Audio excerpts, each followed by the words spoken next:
이런 전자의 발견을 한 가장 큰 영향을 끼친 게 바로 저희 연구 태도라고 생각합니다. 저는 연구를 할 때 먼저 선의 연구를 보는 것을 별로 권하지 않습니다. 왜냐하면 선의 연구를 보는 것은 자신의 생각을 혼란에 빠뜨릴 지름길이기 때문입니다. 제가 응급선 실험을 할 때, 전자의 발견 과정인 응급선 실험을 할 때 저는 기존의 연구를 배제한 채 오로지 응급선 실험에서만 나온 결과로 저만의 이론을 세웠습니다. 일단 이 응급선 실험 한쪽이 양쪽에 고압의 한 1000V 정도의 전압을 흘려주면 이렇게 선이 하나 나오는데 이것을 응급선이라고 합니다. 선이 응급선이 무슨 일을 이루어내나 하는 연구를 봤습니다. 이 결과 저에게 응급선이 세 가지 특징을 가지고 있다는 걸 저는 밝혔는데요. 먼저 첫 번째로 이 응급선은 응급을 띈다. 그리고 두 번째로 이 응급선을 이루고 있는 물질은 기존에 밝혀졌던 그 원자보다도 훨씬 작다. 그리고 세 번째로 저 금속판에 어떤 물질을 쓰던 이 일정증은 동일하게 나타난다. 저는 이것을 근거로 하여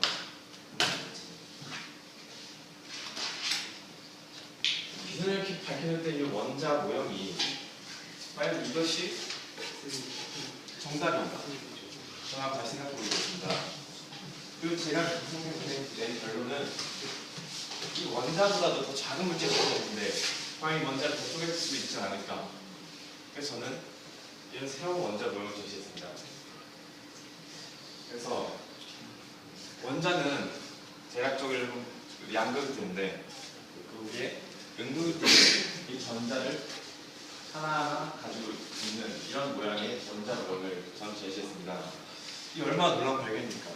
여러분에게 주위에 떠들고 있는 이런 입자들, 여러분 몸을 구성하고 있는 그 몸의 입자들, 그 입자들이 기존에 알고 있었던 그 돌턴 박사의 이런 당장 쪼갤 수 없는 원자가 아니라 이것보다 더 쪼갤 수 있는 더 작은 물질로 이루어져 있다.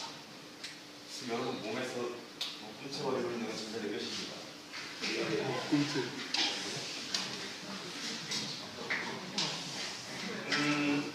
저는 이런 특이한 모형을 전자 모형을 제시함으로써 저는 노벨 원자 물리학의 새로운 길을 열었습니다. 제가 이 강연을 여러분께 들고 있는 것은 저는 무엇보다도 이 전자 발견을 이룰 수 있었던 건 만약 제가 기존의 연구를 받아들인 채 연구를 계속 진행했다면 과연 이 발견이 맞는 발견인가?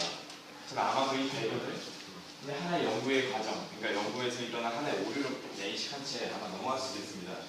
하지만 저는 오직 그 실험을 가지고 제가 진행한 실험, 그리고 저의 주관을 가지고만 이론을 완성했기 때문에 이런 발견할 수 있었던 것 같습니다.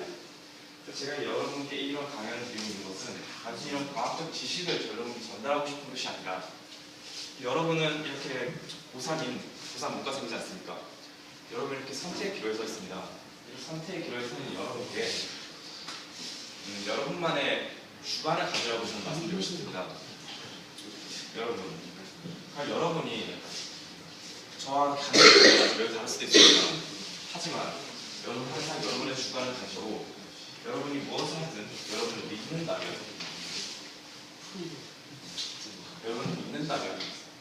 과연 여러분이 나중에 위대한 업적을 이룰 수도 있을 것이고 만약에 여러분이 틀린 일을 가더라도 그 틀린 길이 하나 여러분께 과정이 되어 올바른 길로 이끌어주는 더 나은 길로 이끌어주는 길잡이가 될 수 있을 거라 생각합니다. 감사합니다.